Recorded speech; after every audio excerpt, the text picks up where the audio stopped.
Yo pondré a prueba ese voto frágil y santurrón entre ese vagabundo moro y la veneciana astuta. Por mis artes. Y con la ayuda del mismo Lucifer. Mucho puede la crueldad, pues la crueldad podría quitarme la vida, mas no manchar lo que amo. ¿Por qué el honor ha de sobrevivir a la virtud?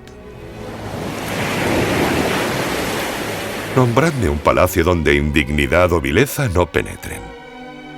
En que corazón aún lleno de virtud y leal no encontramos sospechas sucias. Cuando el diablo tienta con los más negros pecados, suele presentarlos siempre con apariencia angélica. Y eso es lo que yo hago.